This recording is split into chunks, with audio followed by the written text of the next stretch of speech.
আসসালামু আলাইকুম। Hello everyone, কি অবস্থা সবার, কেমন আছেন? আশা করি আল্লাহর রহমতে সবাই ভালোই আছেন।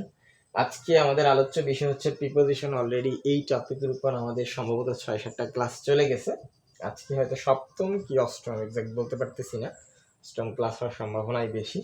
সো আজকের ক্লাসে আমরা 10টা ফ্রেজিয়াল প্রিপোজিশন অর্থ সহকারে তুলে ফেলছি, যেগুলো দ্বারা সেন্টেন্স ক্যারি করে দেখাবো আপনাদের। সো দেখি, আমাদের ফার্স্ট অফ অল যা দেয়া ছিল, যে একটা দেয়া ছিল ডিফারেন্ট ফ্রম, যেটার অর্থ হচ্ছে পৃথক। যার অর্থ হচ্ছে পৃথক মানে হচ্ছে ভিন্ন।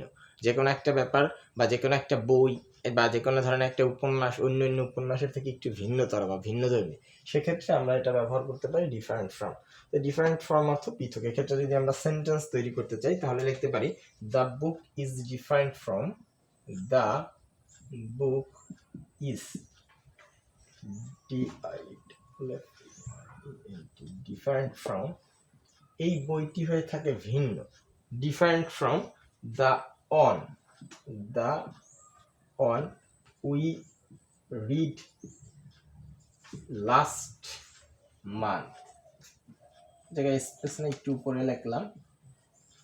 এটার অর্থ হচ্ছে গত মাসে পড়া বইগুলোর ভিতরে একটু পৃথক বই হচ্ছে এটা, বা অন্যতম পৃথক বই হচ্ছে এটা। এন্ড ইন অর্থ পর্যবসিত হওয়া। পর্যবসিত হওয়ার কথার মানি অর্থ হচ্ছে আপনাদের যে কোনো কিছুতে আপনি পরাস্ত হয়ে গেছেন, মানে হেরে গেছেন যেটা, সেক্ষেত্রে আপনার পর্যবসিত হওয়া ব্যবহার করতে পারেন। ইন্ড ইন, যেটার অর্থ হচ্ছে পর্যবসিত হওয়া। তা লিখতে পারি his effort ended in failure, his effort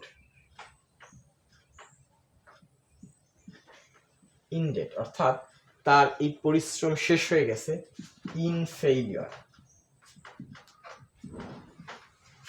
failure কথার অর্থ হচ্ছে আপনার ব্যর্থ হওয়া, অর্থাৎ তার যত পরিশ্রম আছে সবকিছুই ব্যর্থ হয়ে গেছে বা পর্যবসিত হয়ে গেছে, যত পরিশ্রম করেছিল। তারপর লেখা ছিল এন্ডোয়েড উইথ অর্থ ভূষিত, অর্থাৎ কোনো একজন ব্যক্তিকে আপনি যে কোনো সম্মানে ভূষিত করছেন বা যে কোনো একটা পুরস্কারে ভূষিত করছেন বা সে পুরস্কার অর্জন করেছে, সেক্ষেত্রে আমরা ভূষিত ব্যবহার করতে পারি। এক্ষেত্রে আমাদের সেন্টেন্স কি হতে পারে? You are endowed with many noble qualities. লিখতে পারি you are endowed with many noble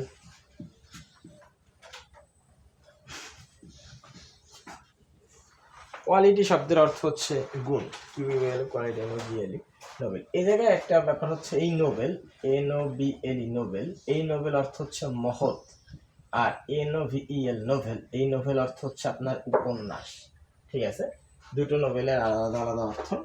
escape from অর্থ মুক্তি পাওয়া, অর্থাৎ আপনি যে কোনো একটা ঝামেলায় আছেন, সমস্যার ভিতরে যাচ্ছেন, সেটা থেকে আপনার মুক্তি পাওয়া দরকার। সেই মুক্তি পাওয়াকে আপনাদের ইংরেজিতে আমরা ফ্রেজিয়াল প্রিপোজিশনে দেখতে পাচ্ছি এসকেপ ফ্রম লেখা, যার অর্থ হচ্ছে মুক্তি পাওয়া। তাহলে সেক্ষেত্রে লিখতে পারি he escape from tension this morning. লিখতে পারি he escape from, escape from সে মুক্তি পেয়েছে, প্রিয়েশন, প্রিয়েশন কথার অর্থ হচ্ছে কারাগার। কি লিখতে পারি আমরা? কারাগার থেকে সে মুক্তি পেয়েছে।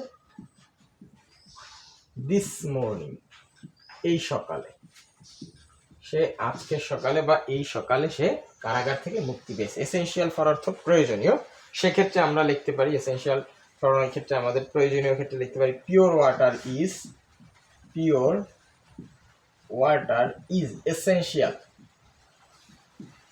এসেনশিয়াল ফর কিডস বাচ্চাদের জন্য প্রয়োজন। অথবা লিখতে পারেন আওয়ার লাইফ আমাদের জীবনের জন্য পরিষ্কার পানি অবশ্যই প্রয়োজন। এক্সপিরিয়েন্স ফর্ম অর্থ অভিজ্ঞতা অর্জন করা, যে কোনো একটা ব্যাপারে আপনি পারদর্শী বা খুবই আপনার অভিজ্ঞতা রয়েছে, সেক্ষেত্রে লিখতে পারি আমরা উই এক্সপিরিয়েন্স ফর্ম, আমরা অভিজ্ঞতা অর্জন করে থাকি from our everyday life, from our everyday life, sorry from our everyday life, অর্থাৎ আমরা অভিজ্ঞতা অর্জন করে থাকি আমাদের প্রতিনিয়ত জীবন থেকে। ফ্যাল ডাউন মানে অধঃপতন ঘটানো, আপনার যে কোনো একটা কাজে আস্তে আস্তে অধঃপতন হচ্ছে, সেক্ষেত্রে আপনার ব্যবহার করতে পারি ফ্যাল ডাউন মানে অধঃপতন ঘটানো। স্মোকিং লিখতে পারেন স্মোকিং ফ্যাল ডাউন ফ্যাল ডাউন, অর্থাৎ স্মোকিং আমাদের অধপতনে নিয়ে যাচ্ছে। আওয়ার হেলথ,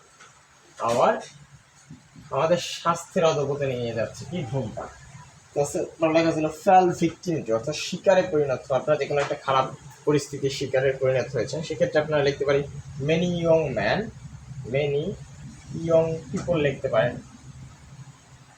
বেশ কিছু যুবক লোকজন কি হচ্ছে, ফ্যালিং victim to drug addiction,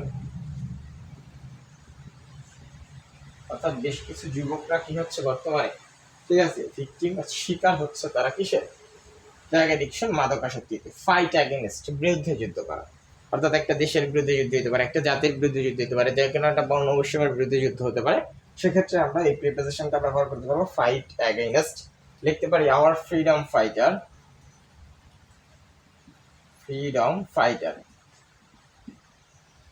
food, ফাইটের পাস্ট ফর্ম হচ্ছে ফুড, কারণ যেহেতু এটা যুদ্ধ আগে হয়ে গেছে 1971-এ।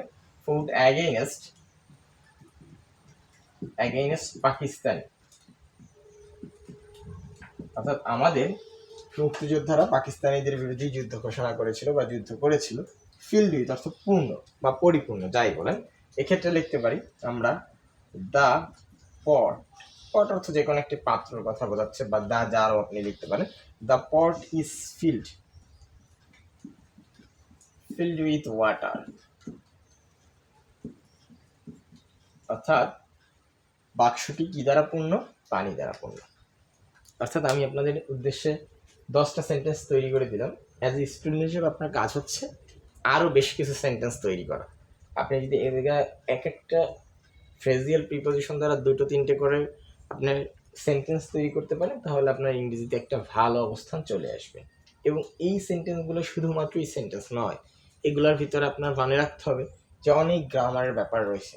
এই জায়গায় আমাদের টার্গেট ছিল শুধুমাত্র আপনাদের দেখানো যে এই যে ডিফারেন্ট ফ্রম অর্থ, আপনারা যেটার অর্থ আমরা লিখেছিলাম পৃথক বা ভিন্ন, এর বাইরেও কিন্তু আমাদের আরও গ্রামার ব্যাপারগুলো রয়েছে। এই দা বুক সাবজেক্টে বসার পর সিঙ্গুলার পর জায়গায় ভার্ব বসানো ছিল ইজ, তারপরে আবার এই জায়গায় দা বসানো ছিল, মানে অর্থাৎ একটা লাইন যদি আমি পুরোপুরি লিখি, সেন্টেন্স তৈরি করি, সেন্টেন্সে অনেক জায়গাগুলোই আপনার গ্রামারে ব্যবহার হচ্ছে। সো সেই জিনিসগুলোকে আপনি ফোকাস দিবেন, একটা টাইমে আপনি দেখতে পারবেন যে আপনার এগুলো টানই চলে আসতেছে। সো স্টুডেন্ট হিসাবে এগুলো খুবই প্রয়োজন, এবং আমি মনে করি আপনাদের এগুলো দ্বারা যদি প্র্যাকটিস করেন হয়তো ভালো একটা অবস্থানে চলে যাবে। এগুলো বিভিন্ন প্রতিযোগিতামূলক পরীক্ষা আসতেছে, ফ্রেজিয়াল প্রিপারেশন যে কোনো প্রতিযোগিতামূলক পরীক্ষায় আপনার 2 থেকে 3টা বা অনেক সময় 4টাও দেখা যায় সর্বোচ্চ পরিমাণে আসলে, তবে 2-3টেই বেশিরভাগ দেখা যায় আসে। এছাড়া এসএসসি প্রি লেভেলের স্টুডেন্টদের জন্য খুবই ইম্পর্টেন্ট, এসএসসি এসএসসির জন্য তো আরও ইম্পর্টেন্ট। এগুলো সব বোর্ডে আসছে আমাদের এসএসসি এসএসসিতে। সো ভালো থাকেন, সুস্থ থাকেন।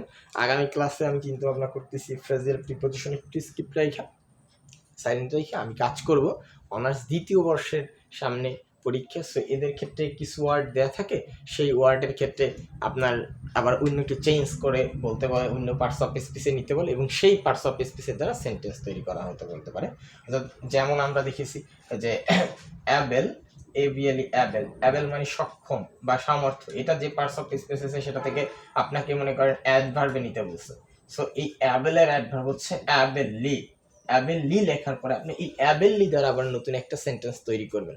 সেই টপিকের উপর ইনশাআল্লাহ আমাদের সামনে ক্লাস আসবে, যেটা সব স্টুডেন্টের জন্য প্রয়োজন, ফ্রি হ্যান্ড রাইটিংয়ের জন্য বেশি করে প্রয়োজন। সো ভালো থাকেন, সুস্থ থাকেন, আমার জন্য সবাই দোয়া করবেন। দেখা হচ্ছে নতুন একটা ভিডিওতে, যে কোনো নতুন একটা মজার টপিক নিয়ে। আল্লাহ হাফিজ।